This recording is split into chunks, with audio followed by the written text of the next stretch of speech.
Hi guys! Nandito kami ngayon sa Colonia Hidden Valley. Hidden Valley Park. Park ba to? We are celebrating malis kami sa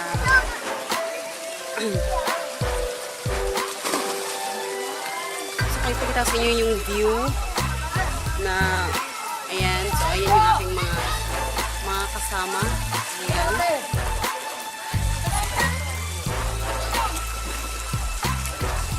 So kung pupunta kayo dito sa Cagayan de Oro, pupunta kayo dito sa Hidden Valley kasi sobrang ganda dito. Tsaka hindi siya masyadong crowded. So ayan. Tsaka yung fish. Meron silang fish na ganyan. Yung swimming pool. Actually parang 5 feet lang ata itong pool. Tapos may para sa pambata doon. Tapos, teka hindi ko makaano dito. Tapos yung anak ko, andun, yung pink na, yan, eto para sa pambata. Gusto ko ipakita sa inyo yung niya, kasi overlooking kasi yung dito.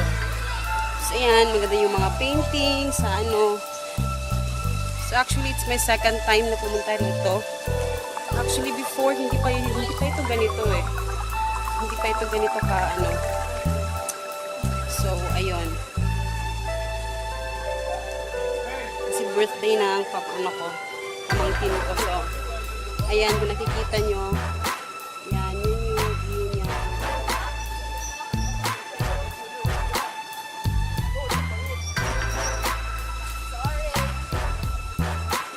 Actually, before, wala pa tong wala pa tong harang, wala pa yan. Before. Ngayon, hinarangan na nila. Kasi nakakatakot naman pag may nahulog dyan, diba? So, ayun. So, yan yung view niya, guys. Sobrang ganda. So, kung pupunta kayo sa Cagayan de Oro, I recommend na pumunta kayo dito sa Hidden Valley kasi maganda talaga siya, guys. Actually, recommended ko talaga siya. So, ang pangalan nito, Hidden Valley siya, guys, kasi hidden talaga siya. Hindi mo siya, wala siyang, hindi siya sa highway or what. Talagang hidden talaga. Nakatago talaga siya. So, yun yung maganda. Tsaka hindi siya masyadong crowded. So, ayun. So, we're enjoying the pool. Ayan. So, medyo mainit na ngayon. Katatapos lang namin kumain kasi sobrang excited nilang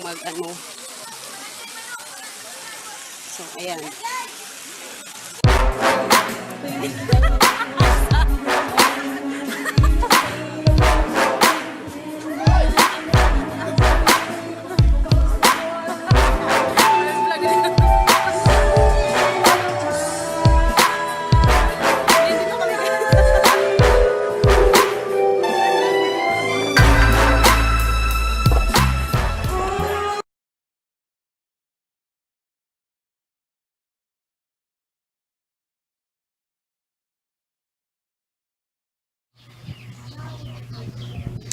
Hi guys, kakarating lang namin at sobrang pagod na kami.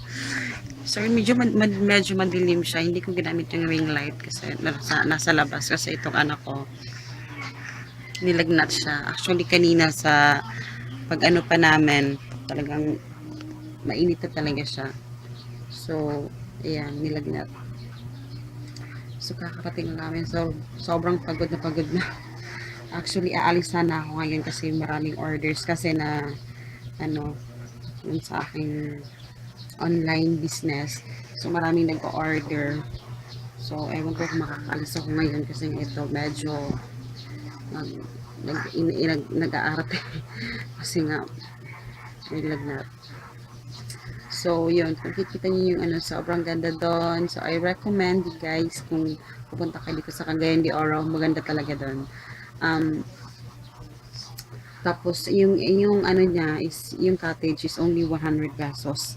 Malaki na yung cottage nila. Tapos, may 150. Teka, parang masyado siyang madilim. May 150 guys. At saka, pag maliligo ka is 100 pesos. Pag hindi ka maliligo, 60 pesos. So, ayun. So, hindi siya ganun ka-crowded kasi hindi pa siya ganun ka, ano talaga, kilala kasi malayo kasi siya. So, malayo siya sa city. So, yun. Na talagang na-enjoy namin. Pati yung anak ko talaga halos hindi na siya umaahon sa tubig talaga. Talagang gusto niya dun sa pool. So, very sulit. Sulit na sulit. So, dahil tulog na, yung isa, tulog na rin. Kasi, gusto kong ano na akong talagang umuwi natin kasi ang kanina pang umaga marami ng orders talaga, hindi na-late ko nang na-replyan, ngayon ko lang talaga na-replyan yung ibang um, nag-order. So ayun, hinihintay ko na lang kasi wala na akong stock. So ayun guys, sana ay ma-edit ko to ngayon para ay maipakita ko na sa inyo.